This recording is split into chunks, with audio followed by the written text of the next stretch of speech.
మీరెప్పుడైనా ఇంత పెద్ద పర్వతాలు, కొండలు, హిమాలయాలు ఎలా ఏర్పడ్డాయో ఆలోచించారా? ఈ కొండలు ఆకాశం అంత ఎత్తు ఎలా ఎదిగాయి? ఈ వీడియోలో కొండలు ఎలా ఏర్పడ్డాయి? కొండలు ఎన్ని రకాలుగా ఉంటాయి? ఇలాంటి విషయాలన్నీ ఈ వీడియోలో పూర్తిగా తెలుసుకుందాం. పర్వతాలంటే ఏంటి? పర్వతాలంటే భూమి నుండి చాలా ఎత్తుగా ఉండే రాళ్ల సమూహాలు. పర్వతాలు భూమి కంటే చాలా ఎత్తుగా ఉంటాయి కాబట్టి మనకి చాలా దూరం నుండి అయినా ఈజీగా కనిపిస్తాయి. కొన్ని పర్వతాలు రాళ్లతో, కొన్ని పర్వతాలు మంచుతో కప్పబడి ఉంటాయి. ఇంకొన్ని పర్వతాల్లో విచిత్రమైన జంతువులు కూడా ఉంటాయి.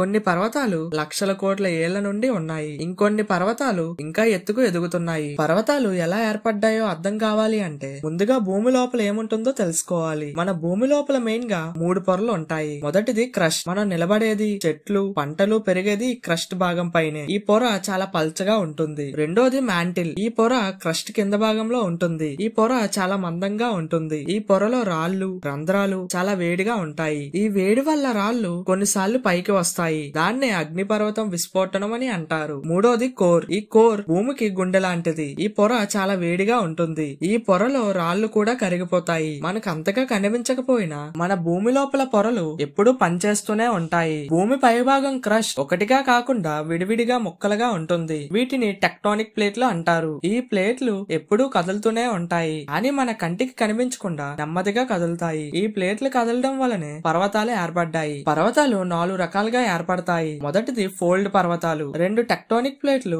ఎదురెదురుగా తోసుకుంటే మధ్యలో ఉన్న భూమి మడతపడి పైకి ఎత్తుగా లెగుస్తుంది. ఇలా ఫోల్డ్ పర్వతాలు ఏర్పడతాయి. రెండోది హిమాలయ పర్వతాలు. హిమాలయాలు అంటే మంచు పర్వతాలు అని అర్థం. హిమ అంటే మంచు, ఆలయ అంటే గృహం అని సంస్కృతంలో అర్థం. హిమాలయాలు 2 భూప్లేట్లు కలిసి ఢీకొన్నప్పుడు ఏర్పడతాయి. ఈ ప్లేట్లు ఇంకా కదులుతున్నాయి కాబట్టి హిమాలయాలు ఇంకా ఎత్తు పెరుగుతూనే ఉంటాయి. ఉదాహరణకి ఎవరెస్ట్ పర్వతం. ఇది ప్రపంచంలోనే ఎత్తైన హిమాలయ పర్వతం. మూడోది బ్లాక్ పర్వతాలు. కొన్నిసార్లు భూమి పైభాగం అయిన క్రష్ లో క్రాక్లు వస్తాయి. అలాంటప్పుడు పెద్ద పెద్ద రాళ్ల ముక్కలు పైకి లేవచ్చు లేదా భూమి లోపలికి పడిపోవచ్చు. అలా పైకి లేచిన వాటిని బ్లాక్ పర్వతాలని అంటారు. ఉదాహరణకి అమెరికాలోని సియేరా నెవాడా పర్వతాలు. నాలుగోది అగ్ని పర్వతాలు. కొన్ని పర్వతాలు అగ్ని ద్వారా ఏర్పడతాయి. భూమి లోపల ఉన్న వేడి లావాగా మారి ఉప్పొంగి బయటికి వస్తుంది. ఆ లావా చల్లబడి మళ్లీ పొరలుగా కూరుకొని అగ్ని పర్వతంలా మారుతుంది. ఉదాహరణకి జపాన్ లోని మౌంట్ ఫ్యూజీ, ఇటలీలోని మౌంట్ వెస్వియస్. పర్వతాలు ఇంకా పెరుగుతూనే ఉంటాయా? కొన్ని పర్వతాలు ఇంకా పెరుగుతూనే ఉన్నాయి. హిమాలయ పర్వతాలు ప్రతి సంవత్సరం సుమారు 5 మిల్లీమీటర్లు పెరుగుతాయి. పర్వతాలు ఎప్పుడు ఒకే విధంగా ఉండవు. గాలి,